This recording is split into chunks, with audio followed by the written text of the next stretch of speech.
Ko munoti ndainyepa here paye ndichitaura kuti mana hopo zvimwono mabhuranda emabwidi imi maiti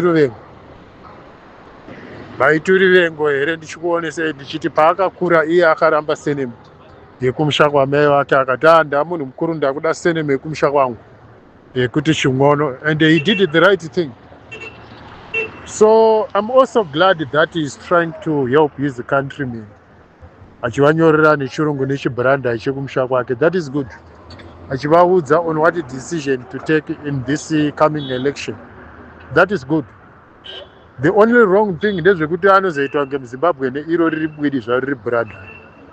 He must continue concentrating politics dzekumusha kwake kuMalawi, like I was always saying. Yes, document raanyora tikuruona, this is not the first time. Anotonyora zvekutodaro, ane imwe tsamba futi yaakambonyora achitanga ari mudege wati ibhuranda ichero kwete duku iguru. Imi munofungidzira kuti ubwidi hwake hwakasiyana nehwabiti vamecheteka, munofungidzira kuti ubwidi hwake hwakasiyana nehwajobhuskani. Vanotobva kumaraini kumwe chete, machawa kaya.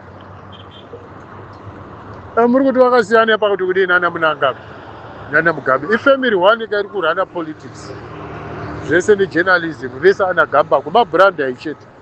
Imi munoti rwanga ruri ruvengo here ndichikuziva kuti takadominatwa kare.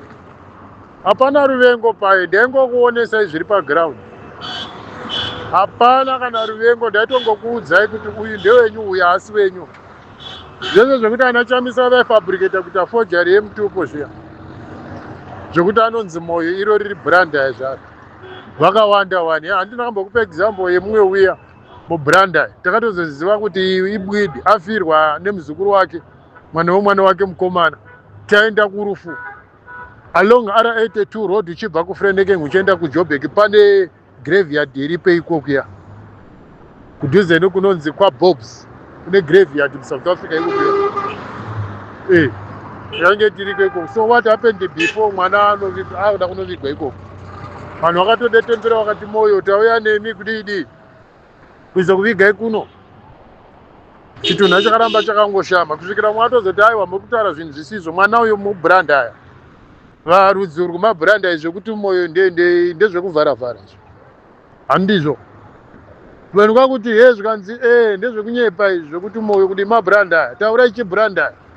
Saka ana tete vacho vanga vasiri kugona chibhuranda because vakaberekerwa muZimbabwe ndobva vangouyo muno muSouth Africa. Vakatozobvunza mabhuranda emaombe ndokuvaudza chibhuranda kwakutaura chibhuranda chavo chiya chichawa. Vapedza kutaura chichawa chitunha ndo achavhara muromo.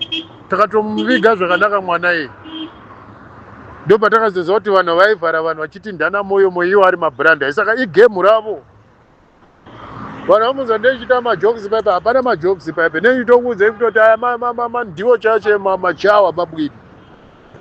Haisi hatred kuudzana. Inini handiti ndine rudzi rwangu inini, iwe une rudzi rwako, ano rudzi rwako. Muxhosa rudzi rwake nderechixhosa, muzulu rudzi rwake nderechizulu. Aya mabhuranda emabumbwa havasi maZimbabwe nawo.